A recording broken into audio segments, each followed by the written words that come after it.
tentang 3 pilar Islam. Sebelumnya saya akan memperkenalkan anggota kami. Yang pertama, saya Nanda Lovena Salsabila. Yang kedua, yaitu Lintang Ayu Kusuma Dewi. Baik, materi yang pertama akan disampaikan oleh saya sendiri. Yang pertama yaitu pengertian dari iman. Iman artinya meyakini dengan cara diucapkan dengan lisan, mempercayai sesuatu dalam hati, dan dilakukan dengan amal dan perbuatan.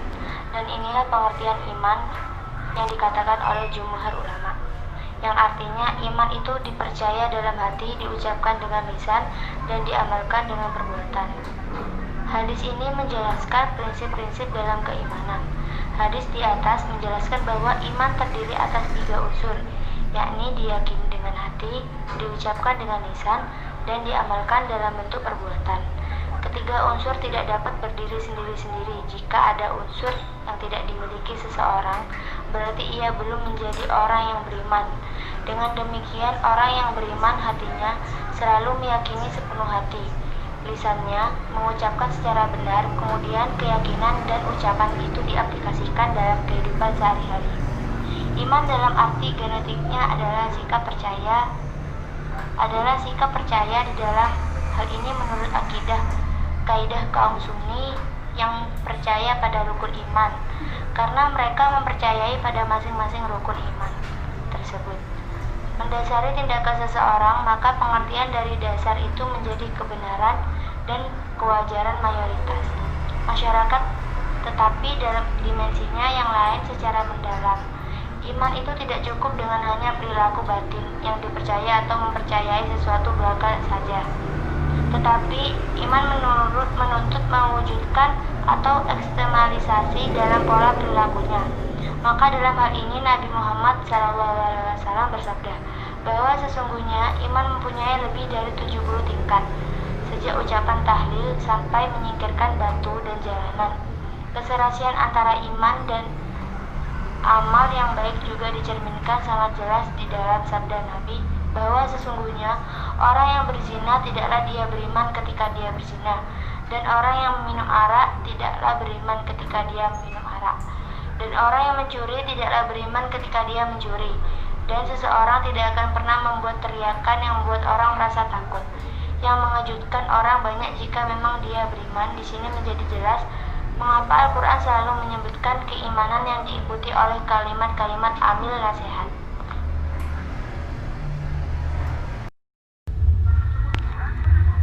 Yang kedua yaitu pengertian dari Islam. Islam adalah agama terakhir dari agama-agama Ibrahim dan agama langit, yang menurut penjelasan Al-Quran dan riwayatnya tidak ada lagi agama baru yang datang setelahnya.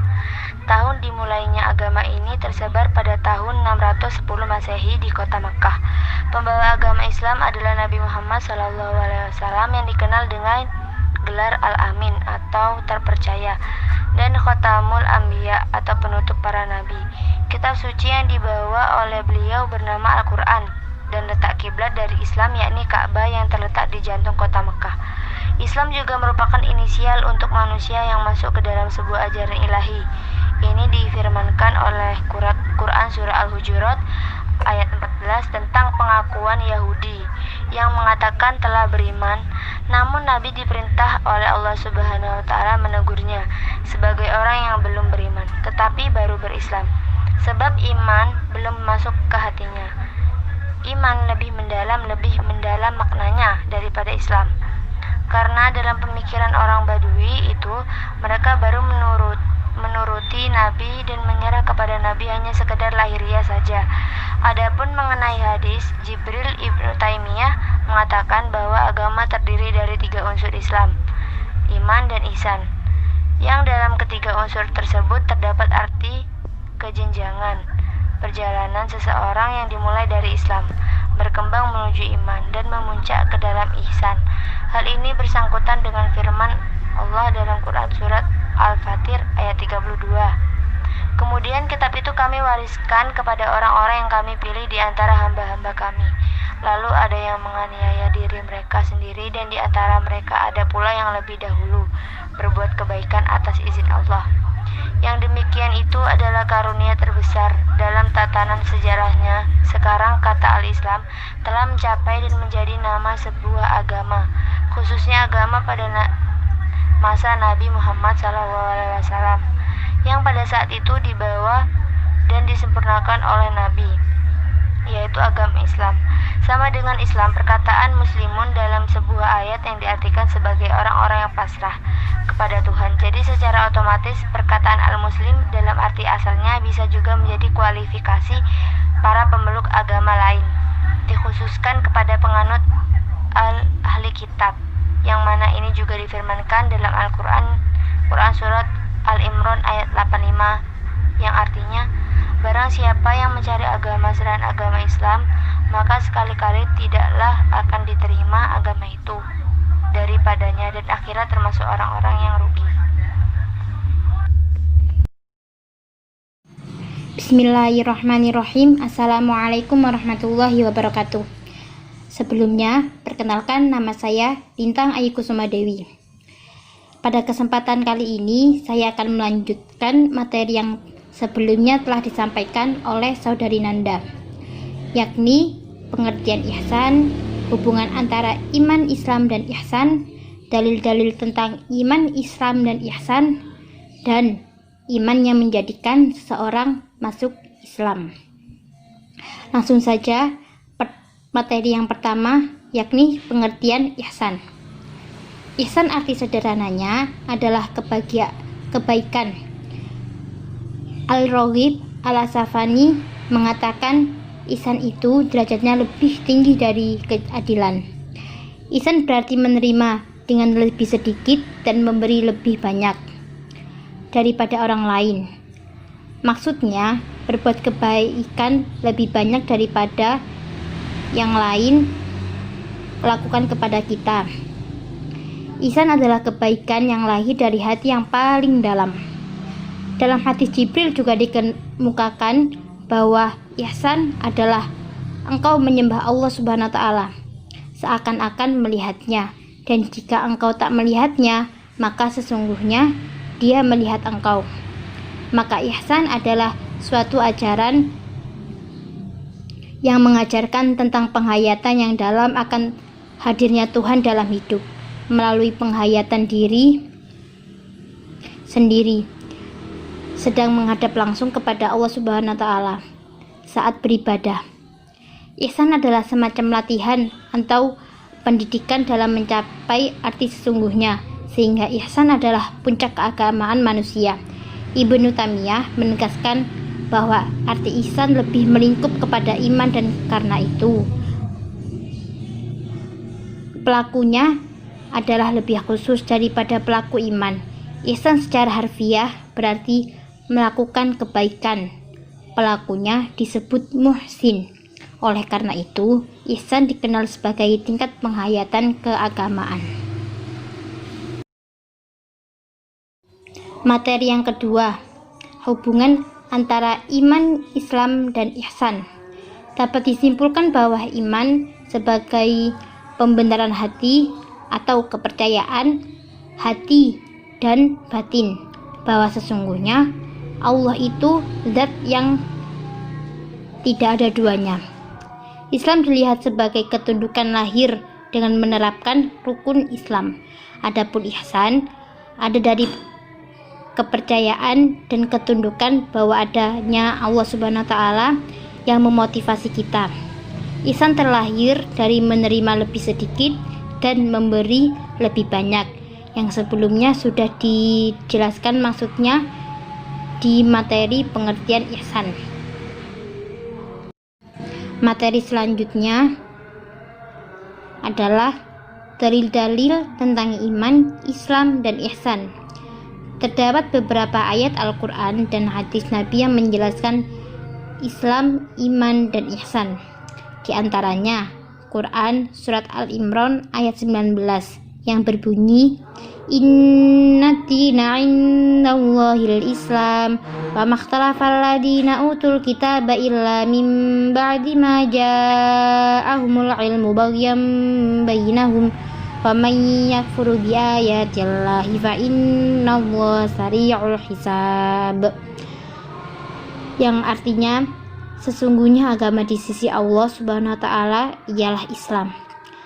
Tidaklah berselisih orang-orang yang telah diberi kitab kecuali setelah mereka memperoleh ilmu karena kedengkian di antara mereka. Barang siapa ingkar terhadap ayat-ayat Allah Subhanahu wa taala, maka sungguh Allah sangat cepat perhitungannya. Selanjutnya, Quran Surat Al-Imran ayat 85 yang berbunyi, wa may yabtaghi ghairal islami dinan falan yuqbala min wa huwa fil akhirati minal khasirin, yang artinya barang siapa yang mencari agama selain agama Islam, maka sekali-kali tidaklah akan diterima agama itu daripadanya, dan dia termasuk orang-orang yang rugi. Kemudian Quran Surat An-Nahl ayat 90 yang berbunyi, innallaha ya'muru bil 'adli wal ihsani wa ita'i dzil qurba wa yanha 'anil fahsya'i wal munkar wal baghi ya'idukum la'allakum takfurun, yang artinya sesungguhnya Allah menyuruh kamu berlaku adil dan berbuat kebajikan, memberi bantuan kepada kerabat, dan dia melarang melakukan perbuatan keji, kemungkaran, dan permusuhan. Dia memberi pengajaran kepadamu agar kamu dapat mengambil pelajaran. Baik, materi yang keempat dari saya yaitu iman yang menjadikan seseorang masuk surga. Di golongan para akar teologi Islam, mereka memiliki pandangan yang berbeda mengenai pengertian iman. Pemicu perbedaan itu karena adanya konsep yang berbeda dalam memandang wahyu dan akal. Garis besarnya pandangan mereka dapat dikelompokkan menjadi dua. Yang pertama, iman diartikan tasdid billah atau menerima tentang adanya Allah Subhanahu wa taala. Pandangan ini dianut oleh kelompok Asy'ariyah dan Maturidiyah yang memiliki pandangan yang sama, yaitu iman berarti menerima dalam hati dan mengungkapkan dengan lisan bahwa tidak ada Tuhan selain Allah Subhanahu wa taala. Patuh terhadap apa yang diperintahkan oleh Allah adalah akibat dari iman. Maka dari itu, meninggalkan perintahnya tidak menjadikan seseorang itu dianggap kafir. Meski sampai wafat, seseorang itu belum sempat bertaubat. Karena bisa juga dia diampuni Allah sehingga langsung masuk surga, atau tidak diampuni Allah sehingga harus masuk neraka terlebih dulu sebelum masuk surga. Keimanan seseorang yang menjadi jaminan untuk seseorang masuk surga, sedangkan kepatuhan kepada Allah Subhanahu wa taala hanya penentu tingkat atau derajat yang bersangkutan di dalam surga. Yang artinya, jika seseorang itu memiliki iman di hatinya walau sangat kecil, maka orang itu harus masuk surga. Yang kedua, ungkapan 3 golongan yang tidak akan masuk surga. Apakah maksudnya mencakup semua sehingga selain mereka akan masuk surga? Jawabannya, tidak hanya golongan mereka yang akan masuk surga, tapi masih banyak golongan yang lainnya. Hadis ini tidak menunjukkan pembatasan, dan apakah mereka itu kafir karena orang yang tidak masuk surga adalah orang-orang kafir berhubungan dengan hadis ini dan hadis semisalnya. Para ahli ilmu memiliki perbedaan pendapat tentang ancaman ini. Pendapat yang pertama, mazhab Mu'tazilah dan Al-Khawarij mengatakan mereka memandang bahwa akan menjadi keluar dari keimanan seseorang dengan kemaksiatan seperti itu. Akan tetapi Al-Khawarij mengatakan dia menjadi kafir, dan Mu'tazilah mengatakan dia ada di antara dua posisi, Tetapi keduanya memiliki makna yang sama, bahwa mereka yang maksiat akan abadi di dalam api neraka. Mereka memperlakukan hadis ini sama dengan hadis-hadis yang lain yang memiliki arti eksplisitnya yang sejalan. Mereka tidak mau lagi melihat kepada hadis-hadis yang lainnya yang menunjukkan bahwa orang yang memiliki iman di hatinya, walaupun sangat kecil, maka orang itu harus masuk surga. Pendapat yang kedua, ancaman ini berhubungan dengan orang-orang yang menghalalkan perbuatan itu dengan dalil-dalil, nas-nas yang jumlahnya sangat banyak, yang menilai bahwa seseorang yang di hatinya terdapat iman sekalipun sangat sedikit maka harus masuk surga. Pendapat ini tak benar karena orang yang memperbolehkannya adalah orang-orang kafir sekalipun belum melakukannya.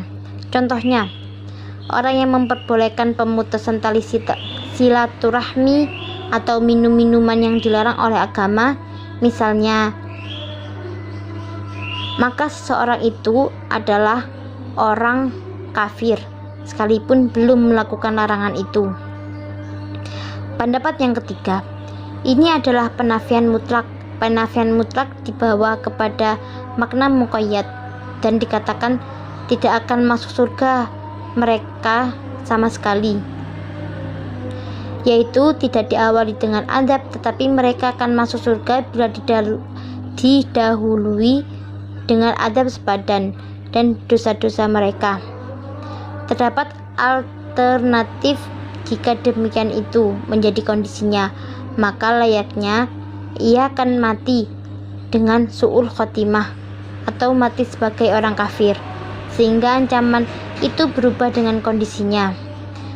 Dengan itu tidak akan ada sesuatu yang mengganjal karena siapa-siapa yang meninggal dalam keadaan kafir maka tidak akan masuk surga baginya.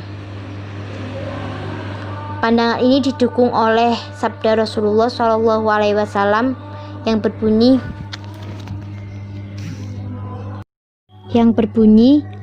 la yazalal mu'min fi fushati min dinihi malam yusib daman haraman, yang artinya seseorang akan tetap dalam kekuasaan agamanya selama tidak menumpahkan darah di dalamnya.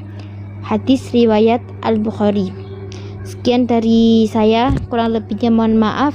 Waalaikumsalam warahmatullahi wabarakatuh. Terima kasih kepada presentator karena telah memaparkan materinya.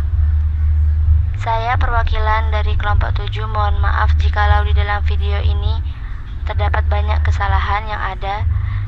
Kami mohon undur diri. Wassalamualaikum warahmatullahi wabarakatuh.